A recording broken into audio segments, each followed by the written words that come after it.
you. So I wanted to thank HYPE first for inviting me to speak today. The question that was proposed is, can advanced technology better help protect against injury? So I wanted to take the opportunity to share with you all what the NFL is doing currently and has been doing over the past few years, as I have been the Vice President of Health and Safety here, Health and Safety Initiatives at the League office, what we do to advance technology to better help protect our athletes from injury. So our Play Smart, Play Safe initiative launched in September 2016 as a league-wide commitment to health and safety of every player. The NFL and our 32 owners had acknowledged at that point in time that we had made significant progress in this space. And when I say progress, that's investments in medical research, that's investments in innovation, that is, changes in a significant number of safety-driven rules changes to our game, yet that there was more to do. We committed to continually raise our standards, committed to look at everything and anything and everything to make the game safer. We also committed to be transparent and share our progress, which is very important to us. Along with this commitment was a new $100 million commitment from our owners to support independent medical research as well as engineering advancements, that is protective equipment. So as you can see here on the right side of the slide, $60 million is dedicated to what I will bring you through today is an engineering roadmap that aims to make transformational improvements in head protection.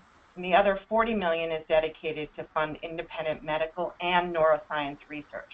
On September 12th of this year, we launched a request for proposals soliciting such research, and that right now is under selection and is being managed by an independent scientific advisory board.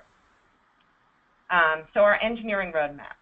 Under the leadership of Dr. Jeff Crandall, who is the Director of Center of Applied Biomechanics at the University of Virginia and is also the chair of the NFL's Engineering Committee. We have a host of different committees here that help us and advise us as to what medical research we should invest in, what innovations we should invest in, et cetera. And so Jeff Crandall had begun and really spearheads for us to continue championing new developments in engineering, biomechanics, advanced sensors, and material science, all aimed to mitigate forces and protect against injury.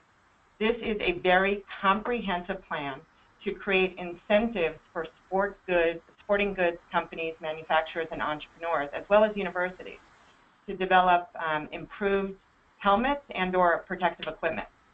So you can see by the graphic here, by 2020, which is on the right side, we aim to see breakthrough technologies such as position-specific helmets. And to simplify this, I like to, always give the example. If a quarterback is more likely to receive impact in the back of the head, and that back of the head is where they are, is what we call the mechanism of injury for concussion, then why isn't a helmet designed to add more protection to the back of the helmet? This could then, potentially mitigate specifically for that position. So that is indeed our goal.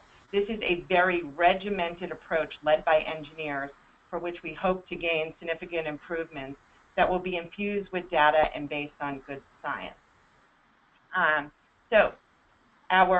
The NFL had partnered also last year after we had launched the Play Smart, Play Safe initiative with Duke University, more specifically Dr. Barry Myers, who is an engineer for the NFLPA. But what Barry has done is we've created, modeled off of the challenges that we've run with GE, a series of innovation challenges intended to deepen our understanding of and advance next-generation solutions in the areas of head protection, material science, as well as head kinematics. We want to stimulate research and innovation, as well as encourage connections with mentors, as well as venture capitalists. It is very important for us here at the League office to be able to connect those in the marketplace so that we do see protective equipment, but we see protective equipment that goes to research to our field. So this program is currently designed to offer 3 head health tech challenges a year. And under Barry's leadership, we have appointed an oversight committee who serves as a panel of experts. And that panel of experts review the proposals and dedicate funds to award the most promising ideas and innovations. We currently have one challenge open, and so this challenge invites proposals for improvements in football protective equipment, more specifically improvements in helmets and or surfaces for which helmets contact, ready to deploy material advances, and studies that define the range of exposures to improve test protocols for helmet development. We also are looking at studies that can actually prove out for us the optimal stress strain properties of helmet materials. The current challenge right now is open, as I said, and the deadline is January 10th, 2018. We do have an upcoming webinar scheduled right now for December 12th at 11:30. And what we do in those webinars is really explain what type of proposals we are soliciting, but we like to highlight some of the success of this program and innovation challenges, and what makes it so compelling as opposed to other challenges. So let me give you an example, and I think that this is really the strength of the program that we have developed with Barry Myers at Duke University.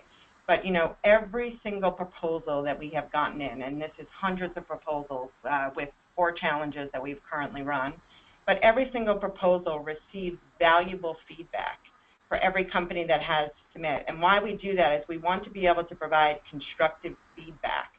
So to help them to really refine their innovations and increase the chances and likelihood that they will be on our field. And so if it is a proposal that does come in and they don't have the correct testing, and so what I mean by that, if they're just doing a linear test, and we're advising them to do rotational testing as well, because that's what rotational forces are what cause injury. We educate them, but we also give them the connection so that they could go to a facility to do the appropriate testing and then hopefully reapply. So this program is really built to encourage and support new ideas that will improve sports safety, but we really try to increase the likelihood of that success. And so, to date, we have run and funded winners from 2 challenges. Some are listed here on this slide. The third is currently under review by that oversight committee, and winners will be announced for that third challenge in February 2018. As I mentioned earlier, Challenge 4 is currently open, and submissions, as you'll see on the bottom of the slide, are due January 10th, 2018. We encourage you to visit Play Smart, Play Safe, which is our home of everything that we do in health and safety for the league. And you will find the webinar, and you will find access to where you submit there. So I just want to highlight the Challenge 1 winners, Viatech and Guardian Cap. Viatech with an energy-absorbing module, and Guardian Cap, which is actually in market today, was created by Guardian Cap Technology, which is a soft shell that covers the helmet, looking to mitigate injury. So both of these innovations fit outside and aim to absorb energy and mitigate, which is the question that was proposed. Could protective equipment look to protect? We do think so.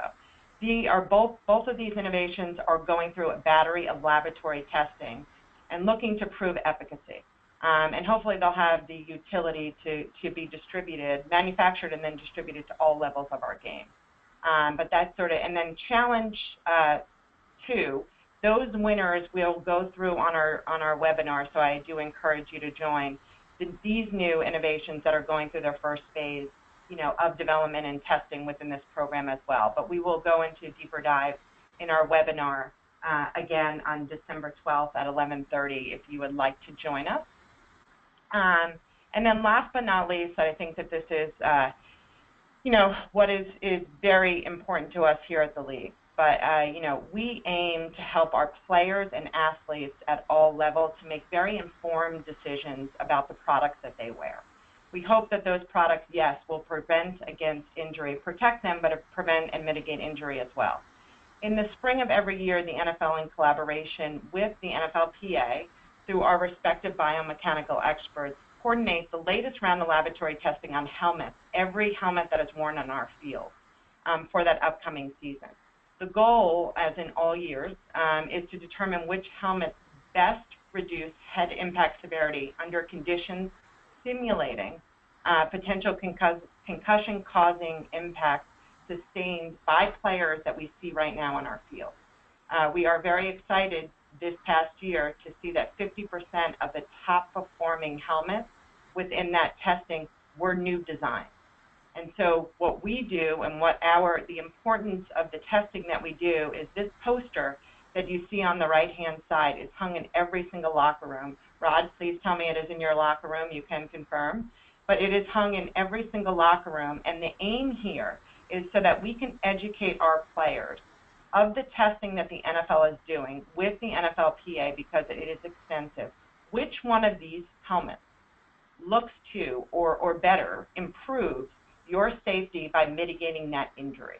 And so this poster is hung in every single locker room, and we do hope that, and this is a big cultural change for us, we do hope that the investment and the testing that we are doing for these products will have the players make better informed decision on which one of the helmets that they are wearing better protects the injury. So I'm hoping that I not only answered the general question here, but really shared with you, one, our Play Smart, Play Safe initiative and how important it is for the NFL to not only invest in advancements in engineering and sports equipment, but also the extensive amount of testing that we do to inform our players, on which one of the helmets and footwear, for that matter, are better for them to mitigate injury.